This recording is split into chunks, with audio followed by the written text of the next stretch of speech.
Hello guys, आज हम इस चैप्टर का सबसे इम्पॉर्टेंट टॉपिक कवर करेंगे, दैट इज आईओटी का रेफरेंस मॉडल। आर्किटेक्चर हम लोगों ने प्रीवियस वीडियो में पढ़ लिया था। 3 layer architecture, 5 layer architecture and 4 stage process. तो अगर आपने उस वीडियो को नहीं देखा है, पहले वो वीडियो देख के आइए, फिर इसको समझने में आपको ज़्यादा मज़ा आएगा। और अगर आपको पहले से आता है तो कोई ज़रूरत नहीं है, इस वीडियो पे आप कंटिन्यू कर सकते हो। तो आर्किटेक्चर सिर्फ स्ट्रक्चर बताता है, ठीक है। आर्किटेक्चर क्या? आर्किटेक्चर स्ट्रक्चर बताता है, स्ट्रक्चर बताता है। लेकिन रेफरेंस मॉडल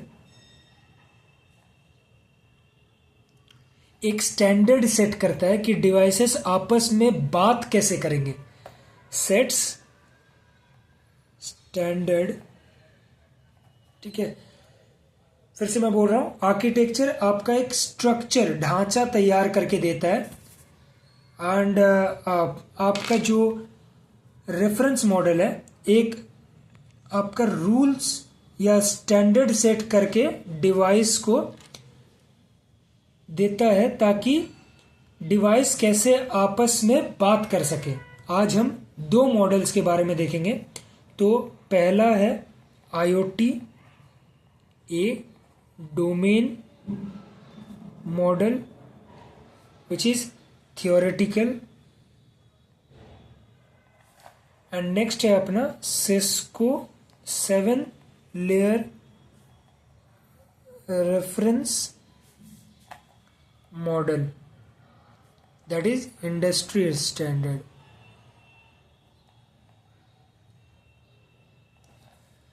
सबसे पहले आईओटी ए डोमेन मॉडल पढ़ेंगे हम लोग। इसमें हमें 5 टर्म समझनी है जो एग्जाम के डेफिनेशन के रूप में आती है। या तो आपके 2 मार्क्स 3 मार्क्स में आ जाएंगे, या तो 4 मार्क्स 5 मार्क्स में आ जाएंगे।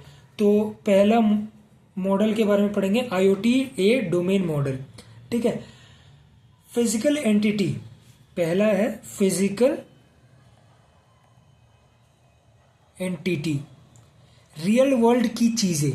फिजिकल एंटिटी नाम से आपको पता चल रही है कि रियल वर्ल्ड की चीजें। एग्जाम्पल, एक रूम या एक कार। देन आपका आता है वर्चुअल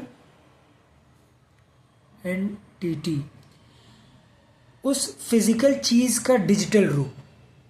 फिजिकल चीज का डिजिटल रूप आपको वर्चुअल एंटिटी कहलाता है। कंप्यूटर के अंदर रूम का जो डेटा है वो वर्चुअल एंटिटी है, ठीक है। अब डिवाइस,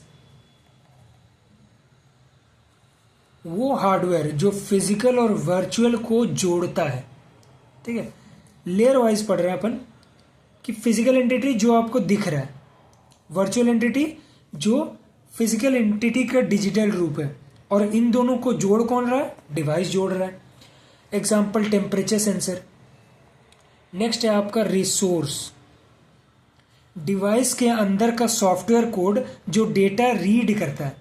डिवाइस के अंदर का जो सॉफ्टवेयर कोड लिखा हुआ है वो जो डेटा को रीड करता है वही आपका रिसोर्स हो गया।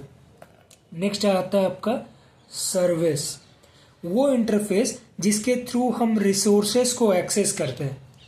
वो इंटरफेस जिसके थ्रू हम रिसोर्सेस को एक्सेस करते हैं।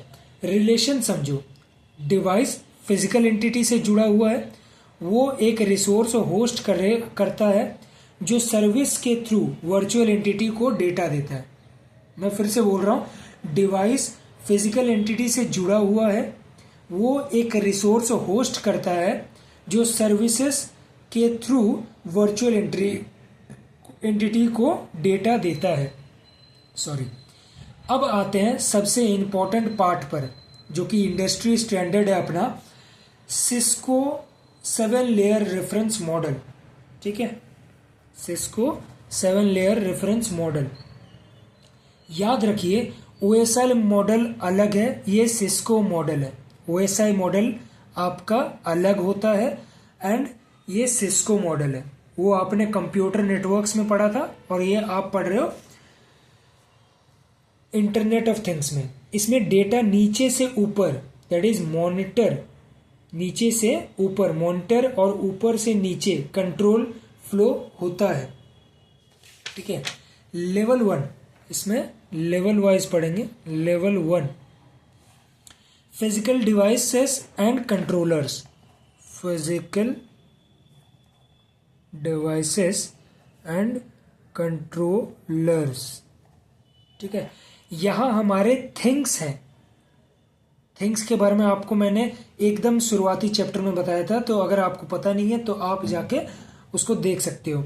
सेंसर्स और एक्चुएटर्स ये डेटा जनरेट करते हैं। ठीक है। नेक्स्ट आता है आपका level 2 connectivity. Network devices like router, switches, इनका काम है डेटा को रिलायबली भेजना। डेटा को रिलायबली भेजना किनका काम है? Network devices like routers and switches का। नेक्स्ट लेवल पे आते हैं, लेवल 3 एज और फॉग भी इसे अपन कहते हैं, कंप्यूटिंग। सारा डेटा क्लाउड पे नहीं भेज सकते। ठीक है। आपको भी पता है कि सारा डेटा अपन क्लाउड पे नहीं भेज सकते, तो जो डेटा तुरंत प्रोसेस करना है, जैसे कि इमरजेंसी ब्रेक, वो यहाँ एज पर प्रोसेस हो जाता है। डेटा वॉल्यूम को कम किया जाता है। जो आप क्लाउड पे भेजने वाले हो, बल्कि डेटा ना भेज के जो आपके इमरजेंसी, जो आपको ज़्यादा जल्दी आपको प्रोसेस करना है, वो इस लेवल पर प्रोसेस हो जाता है। एंड जो डेटा प्रोसेस नहीं होता है, वो डेटा को भेज दिया जाता है क्लाउड पे, तो आपको कम वॉल्यूम पे भी काम हो जाता है, क्लाउड में भेजना होता है जब। Level 4 data accumulation. यहां डेटा इन मोशन कन्वर्ट होता है data at rest. Data in motion convert होता है डेटा एट रेस्ट। मतलब डेटा को डेटाबेस में स्टोर किया जाता है ताकि बाद में क्वेरी किया जा सकते हैं। क्वेरी के मदद से हम लोग डेटा को रिट्रीव कर सकते हैं। नेक्स्ट लेवल पर आते हैं, लेवल 5 डेटा एब्स्ट्रैक्शन।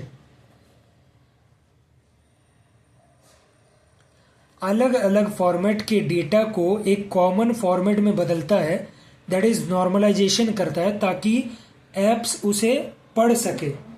ठीक है। नेक्स्ट आपका आता है application layer. Level 6 application layer. Mobile apps, dashboard, analytical reports जो यूजर यूज करते हैं, वो आपका एप्लीकेशन लेयर में आता है।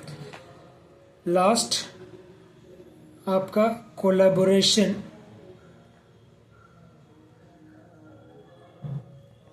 And processes. ये सबसे टॉप लेयर है। यहाँ बिजनेस लॉजिक और लोगों का इन्वॉल्वमेंट होता है। जैसे मशीन खराब हो गया ना, तो ऑटोमेटिक ईमेल चला जाए सप्लाई चेन को कि मशीन अपना खराब हो गया। एग्जाम मॉडल में सिस्को का पिरामिड डायग्राम बनाना बहुत ज़रूरी है। ठीक है। हर एक लेवल का एक एक लाइन का फंक्शन लिख दोगे तो फुल मार्क्स मिलने पक्के हैं। अगर आपको ये 10 मार्क्स में आता है तो आप एग्जाम्पल के साथ लिखना, एंड जितना बढ़ा चढ़ा के लिख सकते हो। मैंने हर एक चीज़ को डिटेल में समझा दिया है। नेक्स्ट वीडियो में हम लोग बात करेंगे रेस्ट और URIs की। तो नेक्स्ट वीडियो में मिलते हैं। तब तक के लिए पढ़ाई करते रहिए, स्वस्थ रहिए, मस्त रहिए, एंड मिलते हैं अगले वीडियो में। जय हिंद।